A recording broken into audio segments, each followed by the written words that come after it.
Good morning everyone, কেমন আছো? আশা করি সবাই ভীষণ ভালো আছো, আর আমিও খুবই ভালো আছি। এখন আমি ঘুম থেকে উঠলাম, এখন বাজে সকাল 7টা। তো শীতকালে না সকালবেলাতে উঠতে একদম ভালো লাগে না, আর এখন কিন্তু বেশ কয়েকদিন ভীষণ ঠান্ডা পড়েছে। আজকে আবার আমার নিমন্ত্রণও আছে একটা জায়গায়, তো সেখানে যাওয়ার কথা আছে। তো তার আগে দেখো কি করেছি।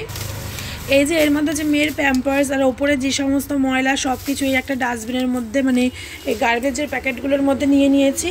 তো এটাকে আগে জায়গা মতন দিয়ে দেবো, কারণ ওই জেঠু এসে একদম দাঁড়াতে চায় না, মানে যে জেঠু আর কি নিয়ে যায় এই ময়লাগুলো, সেই জেঠু। তো কালকে রাত্রেবেলায় আমার মা আমার শ্বশুরবাড়িতেই ছিল, আর মা থাকলে যেটা হয় এই দেখো সমস্ত কাছাকাছি সব করে দিয়ে গেছে, মানে কিচ্ছু করতে হবে না আজকে। তো করে দিয়ে গেছে বলে আমার একটাই সুবিধা হবে, যে এই সমস্ত রেলিং পরিষ্কার বলো, সিঁড়ি মোছা বলো, তো এগুলো আমি একটু করতে পারবো। এই দেখো এখানেও জামা কাপড় কিছু রয়েছে, এই যে জামা কাপড়গুলো এগুলো মেলতে হবে, বাকি এগুলো সব বড় বড় জামা কাপড়গুলো মেলে দিয়েই গেছে। তো চলো আগে ব্রাশ করি, তারপরে আবার দেখা হচ্ছে। আর এখন আমার মেয়ে ঘুমোচ্ছে, রাত্রেবেলায় কালকে ঘুমিয়েছে ভালোই, তবু আমি ওকে ডাকবো না, যতটা ঘুমায় ঘুমাক। ঘুমের মধ্যে দুবার আমি ওকে খাইয়ে দিয়েছি, এই দেখো। তো ঘুমাতে থাকুক, আর ও ঘুমাক, আর আমি যাবো এখন ব্রাশ করতে। তো চলো আমি ব্রাশ করে নিই।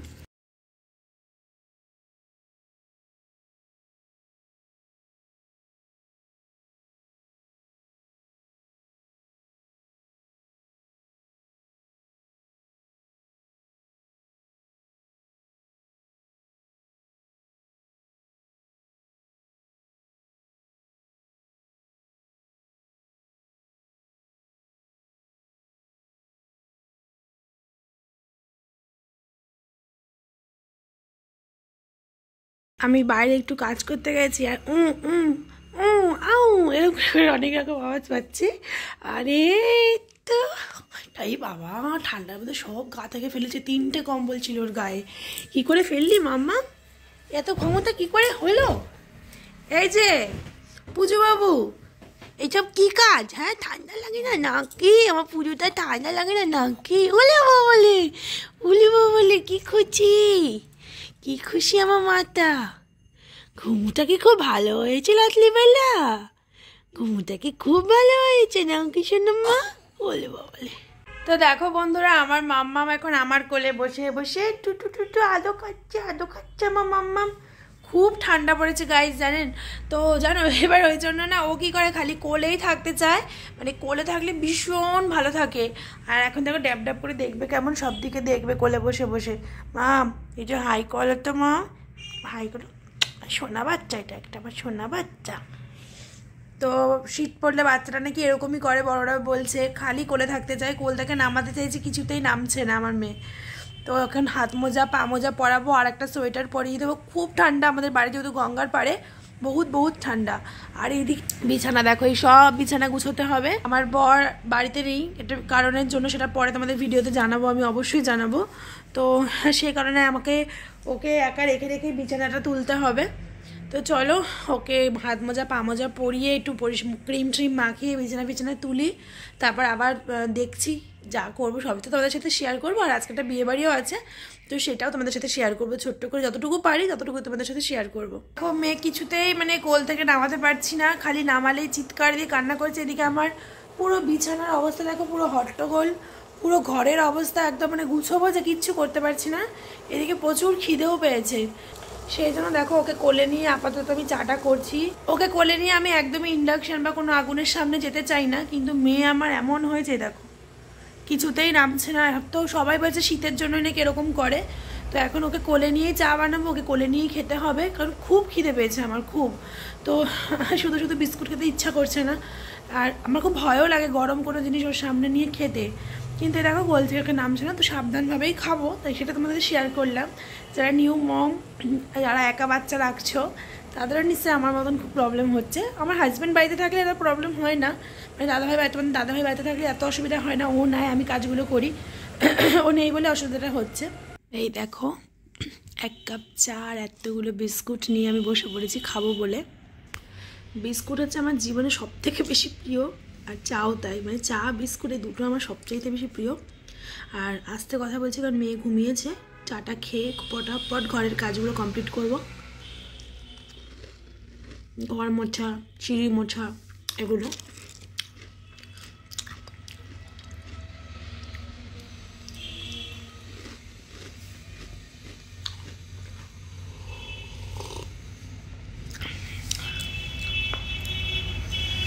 মা যে জামা কাপড়গুলো কেচে রেখে গেছে, তো চলো এগুলোকে একটু মেলে দেবো। আমাদের এই ছোটো ছাদে এখানেই আমি অ্যাডজাস্ট করে সব মেলে দিই, আর ওই ব্যালকনিতে এখন মেলে দিই। আমাদের এখান থেকে তো মা গঙ্গাকে দেখা যায়, রাস্তার ধার, দারুণ ভিউ। ওই দেখো মা গঙ্গা, একটু জুম করা যাবে? এই দেখো, দেখতে পাচ্ছ কি দারুণ লাগছে না? আমাদের বাড়ির এখানে জায়গাটা 1 লাখ টাকা দাম আছে, মানে কম 1 লাখ টাকা মিন্স বলতে চাইছি যে মানে সেই জায়গা আর কি। তো চলো এগুলো, এই যে মেয়ের জামা মেলে দিয়ে আস্তে আস্তে এখানে মেলবো আর ক্লিপ দিয়ে দেবো। জামা কাপড় মেলে দিয়ে এসছি, আর এখন যাচ্ছি নিচে টিফিন নেওয়ার জন্য। রান্না বান্নাটা এখন কত আওয়াজ, এখন রান্না বান্না এখন শাশুড়ি মাই করে। তো এই যে থালাগুলো ছিল কালকে রাতের, এগুলো ধুয়ে ছুঁয়ে নিয়ে এখন যাচ্ছি টিফিনটা নেবো বলে। চলো, এই যে মা কাজ করছে, টিফিন নেব একটু দাঁড়াও, কুমড়ো আলুটা ভাজি। ঠিক আছে।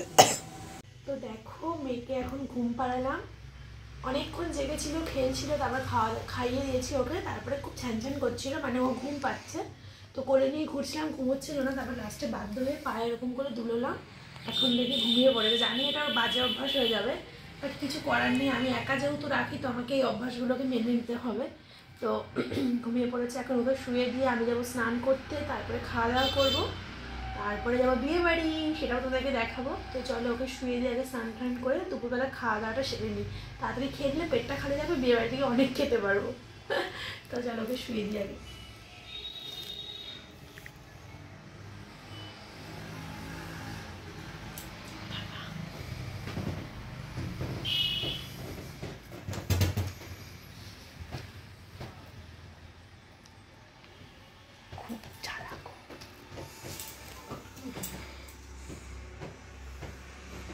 মেয়েকে ঘুম পাড়িয়ে নিজেরা খাওয়া দাওয়া করে একটু ঘুমিয়ে নিয়েছিলাম। তারপর দেখো আমি রেডি হয়েছি, আর আমার বর গেছিলো ফুল আনতে, কিন্তু ফুল পাইনি বলে মাথায় ফুল দেওয়া হয়নি, এরকমই ক্লিপ বেঁধে গেছি। আর বিয়েবাড়িতে যাওয়ার সেরকম কোনো প্ল্যান ছিল না প্রথম থেকে, আজকে সকাল থেকে ভেবে রেখেছি যে যাব। আর মাথায় পুরো তেল দেওয়া, শ্যাম্পু করা হয়নি, যেহেতু মেয়েকে রাখছিলাম, বর ঘরে ছিল না বলে শ্যাম্পু করার সুযোগই পাইনি। পুরো তেলা মাথায় চপচপ করছে, এইভাবে আমাকে আজকে বিয়েবাড়ি যেতে হবে। আর এই বিয়েবাড়িতে না গেলেও চলতো, বাট এটা আমার খুব কাছের এক বান্ধবীর বিয়ে, তো না গেলেই নয়। তোমরা একটু কমেন্ট করে জানিও তো আমাকে কেমন লাগছে, মানে মেকআপ করে আমাকে কেমন লাগছে। আমি নিজে ঘরেই নিজের মতন করে একটু সেজে নিয়েছি। আমার বরের আবার লোকের সাজানো পছন্দ হয় না, নিজে সাজালে সেটাকে বলে বেশি ভালো লাগছে বলে। মৌ আর সৌমর বিয়েতে দেখো চলে এসছে, কি দারুণ সাজিয়েছে, মনে হচ্ছে কোনো পুজো মণ্ডপ, মানে পুজোর যেমন লাইটিং ফাইটিং দেয় না বিশাল জাঁকজমক করে, পুরো সেরকম দারুণ সুন্দর। আমরা 3 বান্ধবী মিলে, 3 বান্ধবীর বড় ছিল, তো সবাই সবার মতন করে ভিডিও করতে ব্যস্ত, পোজ দিতে মানে ব্যস্ত হয়ে গেছি। তো ভিতরে যাবো, গিয়ে বান্ধবীর সঙ্গে চলো মিট করাচ্ছে। এই দেখো নতুন ব্রাইট, ভীষণ মিষ্টি লাগছিল। তো ও বলছে তুই এসেছিস, আমি খুব খুশি হয়েছে, যেহেতু আমি ওকে বলে রেখেছিলাম যে আমি আসতে পারবো না, মেয়ে ছোটো, ঠান্ডার মধ্যে ওকে নিয়েও আসবো না, হয়তো নিজেরও যাওয়া হবে না। তো সেই জন্য ও বলছে যে তুই এসেছিস, আমি ভীষণ ভীষণ খুশি হয়েছি। আর আমি সত্যি কথা বলতে আমিও গিয়ে খুব খুশি হয়েছি, কারণ ওর পরে আর কোনো বান্ধবীর বিয়ে নেই, মানে কলেজ ফ্রেন্ডের মধ্যে ওর পরে আর কারোর বিয়ে নেই, ওই শেষ। তো ওর বিয়েটা অ্যাটেন্ড করতে না পারলে আমার নিজেরও ব্যক্তিগতভাবে খুবই খারাপ লাগতো। তো আমাদের 4 বান্ধবীকে কেমন লাগছে অবশ্যই কমেন্ট করো। আমার পাশে রয়েছে রিয়া, তারপর মৌ যার বিয়ে হচ্ছে, তার পাশে শর্মিষ্ঠা। আমাদের 4 জনেরই সম্পর্ক কিন্তু বেশ ভালো, বেশ মধুর, ঝগড়াঝাটি হয়নি বললেই চলে আমাদের মধ্যে। তো যাই হোক, এই হলো ডেকোরেশনটা কিন্তু জাস্ট দারুণ হয়েছে। তো তোমাদের একটু হালকা দেখিয়ে নিলাম, এবার যাবো খাওয়া দাওয়ার দিকে। তো দেখো স্টলে চলে এসলাম, বেশ 3-4 রকমের স্টল ছিল। তো যেহেতু মেয়েকে আমি রেখে এসেছি, সেহেতু মা আমাকে ফোন করে বলে দিয়েছে তুমি যাবে, দেখা করবে, না খেতে পারলে না খাবে, বাড়ি চলে আসবে, তবেই আমি কিন্তু তোমাকে যেতে দেবো। মানে আমার মা ছিল মেয়ের কাছে, আর মেয়ে যেহেতু পুরোপুরি ব্রেস্ট ফিট করে, তো সেইভাবে খাবার রেখে আসা যায় না, সেই জন্য এখান থেকে স্ন্যাক্স টাইপের কিছু নিয়ে নিয়েছিলাম। চিকেনের আইটেমগুলো জাস্ট দারুণ ছিল, সেগুলোই খেয়ে নিয়েছে। তোমাদের দাদা ভাইয়ের জন্য আর কোনো প্লেট নেওয়া হয়নি, তার একটাই কারণ মেয়ে উঠে যাবে, এইটা একটা চিন্তা নিয়ে আমি গেছি। ঠিক করে খাওয়া দাওয়া আমি কিছুই করতে পারিনি, জানো তো। আর এই যে বরকে বলছি স্টার্ট, মানে তুমি তাড়াতাড়ি স্টার্ট করো, আমি তাড়াতাড়ি করে খেয়ে রিভিউটা দিয়ে মেন কোর্সে যাওয়া, নয়তো বাড়ি চলে যাবো। দেন এটা করার পর মাকে ফোন করলাম, মা বললো না তোর মেয়ে এখনও কাঁদেনি, বাট জেগে গেছে, মানে কান্না শুরু করলো। ওর কান্না আমি ছাড়া কেউ থামাতেই পারে না, একটা এরকম পর্যায়ে চলে গেছে, মানে ও আমার বুঝে যায়, আমার কোলে এলেই পুরো চুপচাপ হয়ে যায়। ফার্স্টেই ছিল ফিশ বাটার ফ্রাই, যেটা যে কোনো মানুষের খুব প্রিয়, আমারও ভীষণ ভীষণ প্রিয়। তো এটাকে আর কি মজা করে আগে খেয়ে নিচ্ছিলাম। আর আজকের এই ভিডিওতে শেষের দিকটায় তোমাদের কী কী মেনু আছে সেগুলো ভাবছি শেয়ার করব। মানে একটা বউ ভাতের অনুষ্ঠানে কীরকম মেনু করলে ভালো হয় সে একটা বেসিক আইডিয়া তোমাদেরও হয়ে যাবে। আর মেনুটা সত্যি খুব সুন্দর ছিল, সেই জন্যই আর কি তোমাদেরকে শেয়ার করা। ফিশ ফ্রাই খাওয়ার পর দিয়েছিল কড়াইশুটির কচুরি, আর তার সঙ্গে ছিল চানা, তো সেটাও দুর্দান্ত খেতে ছিল। তারপর হচ্ছে দেরাদুন রাইস, আর তার সাথে ছিল হচ্ছে কাতলা কালিয়া। অসাধারণ লেভেলের টেস্ট হয়েছিল কাতলা কালিয়া। আমাদের বাড়িতে অনেক অনুষ্ঠানে খেয়েছি, অন্যদের বাড়িতেও অনুষ্ঠানে খেয়েছি, একেবারেই ভালো লাগেনি। আমার স্বাদের কাতলা কালিয়াতে একদম মানে বাজে হয়েছিল, বাট এখানকার কাতলা কালিয়াটা অসাধারণ ছিল। আর তারপরে হচ্ছে পিস পোলাও, আর তার সাথে মটন কষা। এখানে কিন্তু বাসন্তী পোলাও নয়, এইটা অন্যরকম, বাট এটা বেশি ভালো। বাসন্তী পোলাও খেতে খেতে তো আমাদের একটা অভ্যেস হয়ে গেছে, বাট এটা অনেক বেশি টেস্টি। কারা কারা পিস পোলাও খেতে ভালোবাসো অবশ্যই কিন্তু কমেন্ট করো এই কম্বিনেশনটা কার বেশি প্রিয়, মানে তোমাদের কাদের কাদের বেশি প্রিয় সেটা জানিও, নাকি বাসন্তী পোলাওয়ের সাথে তোমাদের বেশি ভালো লাগে সেটাও অবশ্যই জানিও। আমার এতদিন বাসন্তী পোলাওয়ের সাথে ভালো লাগতো মটন কষাটা, বাট এখন আমার এটা বেশি ভালো লাগে। আর মটনটা যা হয়েছিল গাইস, জাস্ট মুখে লেগে থাকার মতন। তো বললে শেষ করতে পারবো না, এত টেস্ট হয়েছিল। তো বাধ্য হয়ে কিন্তু আমি কখনোই মটন বাড়িতেও খাই না, এখানে এত টেস্টি ছিল যে বাধ্য হয়ে আমি একটু খেয়েছি। দেন ছিল চাটনি পাঁপড় মিষ্টি, সবাই জানো এগুলোই থাকে ন্যাচারালি। তো এই মেনুটা কিন্তু ভীষণ সুন্দর। পান আর হচ্ছে আইসক্রিমের স্টল ছিল, যে যত পারবে সে তত খাবে। রাত 8:30টায় বাড়ি থেকে বেরিয়ে 9টার মধ্যে বিয়েবাড়ি পৌঁছে গেছি, আর 10:30টার মধ্যে বাড়ি চলে এসেছি, বুঝতে পারছো। আর ওদের বাড়ি কিন্তু আমাদের বাড়ির একদমই কাছে নয়, যথেষ্ট দূর। গেছি, দেখা করেছি, ফটো তুলেছি, খেয়েছি, চলে এসেছি। ভেবেছিলাম খেতেও হয়তো পারবো না, হয়তো যদি বেশিক্ষণ থাকতাম তাহলে আর খেতেও পারতাম না। তো সবাই আমাকে বললো যে তোমরা খেয়ে দিয়ে আগে চলে যা, যে আর কি মানে আমার বান্ধবীর হাজব্যান্ড সৌমত, ও বললো না তোমরা খেয়ে বেরিয়ে যাও। তো এসছো, এটাই তো অনেক একটা ব্যাপার। তো ওই জন্য আমরা খাওয়া দাওয়া করে দেন কিন্তু বেরিয়ে গেছিলাম।